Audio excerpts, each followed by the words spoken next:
Long Beach City College presents the Long Beach Centennial Challenge Bowl. Join us as teams from 6 local high schools test their knowledge of the United States Constitution and the history of the city of Long Beach as they compete for prizes and an all-expenses-paid trip to Washington, D.C. Now, here's your host, Dan Reddington. Good evening and welcome to week 2 of the Challenge Bowl. During this tournament, we're seeing teams from 6 local high schools: Jordan, St. Anthony, Wilson, Lakewood, Milliken, and Pauley. And we're finding out how much they know about the United States Constitution and the history of Long Beach. Long Beach celebrating its 100th anniversary as we speak. This is a double elimination tournament, which means a team can lose tonight. It doesn't matter. They'll go into our elimination round and they have a chance to come back and compete for the grand prize, the trip to Washington, D.C. Let's meet our 2 teams for tonight. On my right, representing Lakewood High School, is team captain Margaret Stewart. Hi, Margaret. Welcome. Thank you. On my right is Abigail Lee, and to her right is Charles Park. Hello, Abigail and Charles. Good luck to Lakewood. On my left, representing Milliken High School, is team captain Pat Smith. Hi, Pat. Hi. Please introduce me to your teammates. This is Susan Fannin, and that's David Green. Susan and David, and the 3 M's here. All right, good luck to you. Here's how we play the game. I'll read the questions. That's the easy part. As soon as you think you know the answer, hit your buzzer. At that point, I'll stop reading the question, and you give your answer. If you answer correctly, you will hear this sound. And everyone on your team will go, ooh. If you answer incorrectly, you'll hear this sound. Ooh. And your teammates will look at you with disgust. Now, if you answer the question incorrectly, I'll then finish reading the question for the other team, and they'll have 3 seconds to buzz in and answer the question and get the points. We'll play 4 rounds. In rounds 1 and 2, correct answers are worth 5 points. In rounds 3 and 4, correct answers are worth 10 points. So if a team gets behind early, don't worry. You have a chance to catch up real quickly. Also, a little strategy, and for you people watching at home going to play the game in the next couple weeks, there's no penalty for answering a question incorrectly. So if you think you have the answer, take a shot at it. You have nothing to lose but the respect of your teammates. All right, round 1, all questions are worth 5 points. Our first series of questions will deal with the Constitution and the foundations of the American system of government. You guys all set? Sure. Ready to go? Hands on the buzzers. Question number 1. The nation's first Constitution was known as the Articles of Confederation. Okay, that's the incorrect answer. It was known as the Articles of Confederation. By what body of representatives were the Articles developed? I'm sorry, it has to be someone from Lakewood who buzzes in. Yes, Margaret. Continental Congress. Did she get in time with that? No, I'm sorry. It was the Second Continental Congress, but she didn't beat the buzzer. All right, no score. The framers of the Constitution met in Philadelphia in mid-1787. Specifically, where were the meetings held? In Independence Hall or the Philadelphia State House? All right, still no score. Question number 3. Most of what is known of the work of the Constitutional Convention comes from the voluminous notes written by the man who... Yes. Thomas Jefferson? No. Written by the man who has become known as the father of the Constitution. Who earned that title? Margaret. Madison. James Madison. Correct, and we have 5 points for Lakewood. Question number 4. On September 17th, 1787, the delegates to the Constitutional Convention signed the document. Although 55 delegates attended the convention, how many finally signed the Constitution? Pat. 46. No. Any guess from Lakewood? Take a stab. Margaret. 53. Oh, heck of a guess. 39. 39. See, it doesn't hurt to just buzz in and take a shot.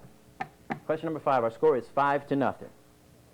A document of some 7,000 words is by its own terms the supreme law of the land. What? Pat. The Constitution. The Constitution of the United States. Good answer. We have a tie score. My palms are sweating. All right. Question number 6. The Constitution's opening words, "We the people." Yes. I don't know. Okay. She took a shot. "We the people" clearly affirm the idea that government receives its powers from the people. What is the basic principle of the Constitution called? Margaret? Federalism. No. Popular sovereignty. I guess it's not so popular. This question has 2 answers, so make sure you know both answers before you buzz in. Only one constitutional amendment, the 18th, was repealed. It was repealed by which amendment and dealt with which... It was repealed by the 23rd, and it dealt with prohibition. I'm sorry, that's not a complete correct answer.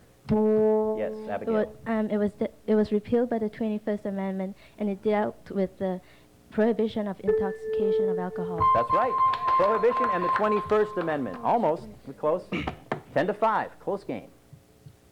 The Constitution provides for its own amendment through a formal process involving a proposal and ratification.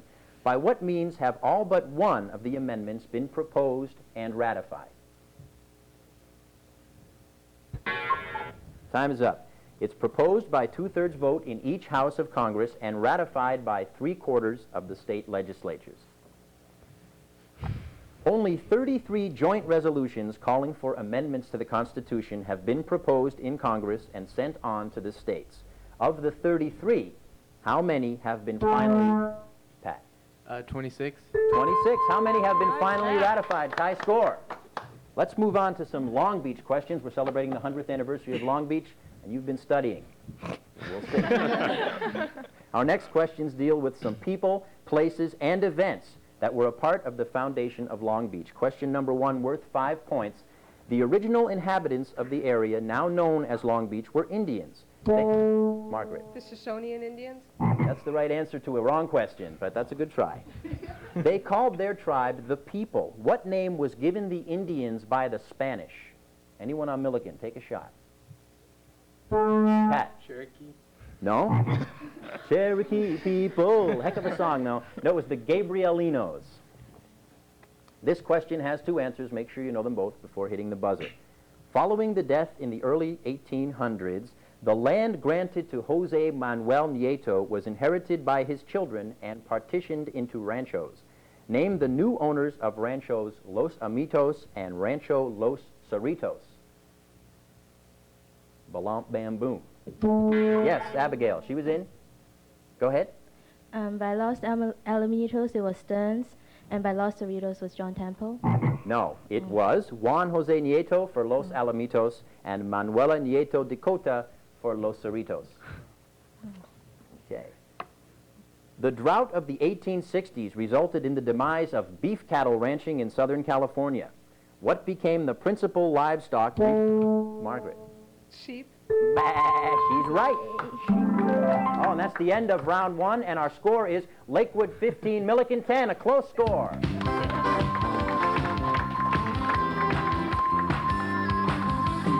All right, we have the bugs out of our buzzer hands, and now we're ready to go. Round 2, questions are still worth 5 points. Ours is a governmental system which is founded on government by the people. This series of questions will deal with the politics of American democracy. And now, the first question. This question has 2 answers. We have a 2-party system of politics. The battle over the ratification of the Constitution saw the birth of the first 2 parties. What were their names? Pat. The Federalists and the Anti-Federalists. The Federalists and the Anti-Federalists. Score 5 points. Tie score again. Nip and tuck battle. Each major political party holds a national convention to nominate a party's presidential and vice presidential candidates and adopt the party's platform. How often is a national convention held? 4 years.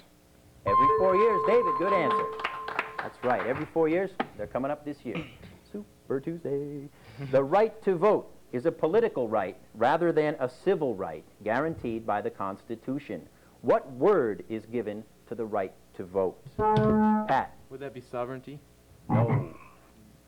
Anyone on Lakewood? Take a shot. The right to vote. Well done, Sister Suffragette. Suffrage. Remember Mary Poppins? No, Dan? Okay. We'll move on. Largely because the framers of the Constitution could not agree upon specific requirements, the Constitution left the power to set suffrage requirements to which political entities? David. State legislatures. The states. That's correct. 25 to 15. Milliken has moved out by 10. Just about all of our citizens who are at least 18 years of age can qualify to vote. 26th Amendment? No. What is this potential voting population called? The electorate. The electorate. Who said that? Nearly all of the states have a procedure of voter identification intended to prevent fraudulent voting. The procedure provides a list of qualified voters. What is this procedure called? Yes. Registration. Registration. Or the Mayor Daley Plan, as it came to be known later on. In national, state, and local elections, voting districts are established. These are the basic geographic units for the conduct of elections. What are these districts called? You could slice the tension with a knife. Precincts. Only one Roman Catholic has ever won the presidency of the United States. What is his name? Margaret. John F. Kennedy. John F. Kennedy is correct. Ooh, it looked like, Susan, you had the thing there and your hand slipped off the buzzer. Political parties engage in a process of candidate selection, the naming of a person who will seek office in an election. What is this process called? Nomination. The nominating process. And she got her hand on the buzzer that time. It's time to move on to some Long Beach questions here in round 2, each worth 5 points. As Long Beach grew to become a major city, transportation was to play a vital role. Now, this is a visual question. If you teams now will look at your monitors here in the studio, take a look at this. The last of the red cars was retired in 1961 in favor of diesel buses. The first and last run of the Pacific Electric was between which two cities? David. Pat, I'm sorry. Long Beach and Los Angeles. Long Beach and Los Angeles, correct. Early rapid transit was to come to Long Beach in the form of an electric railway. Who was the owner of the Pacific Electric Railway Company? Wilmore. No, good guess though. Wilmore. Over here, any guess? Yes. Bixby. I knew he was going to say Bixby because we were kidding about that earlier. No, it was Henry Huntington. This question has 2 answers, and it is also a visual question, so watch the monitors. And you at home, just keep looking at your TV because that's where it'll be. By 1928, traffic in downtown Long Beach had become a problem. A subway was built with the support of the city and A.T. Jurgens. Describe 1, the location, and 2, the purpose of the subway. Yes, Margaret. The purpose was for the people to walk under the street so that they didn't get in the traffic, and it was on Ocean. Yes, it was under Ocean Avenue, and it was for pedestrians. Correct answer, 5 points. Good going. You'll like this one, Pat. Wilmore City's first railroad was the GOP. It was replaced in 1888 by the first steam-driven railroad to serve the new city of Long Beach. Name the railway company. Margaret. American Colony Railroad. No. Anybody over here? Pat. Union Pacific. Southern Pacific. Oh, you were close. Oh, that's the end of round 2, and our score is Milliken 40, Lakewood 25. When we come back for round 3, the point totals will double, so anything can happen.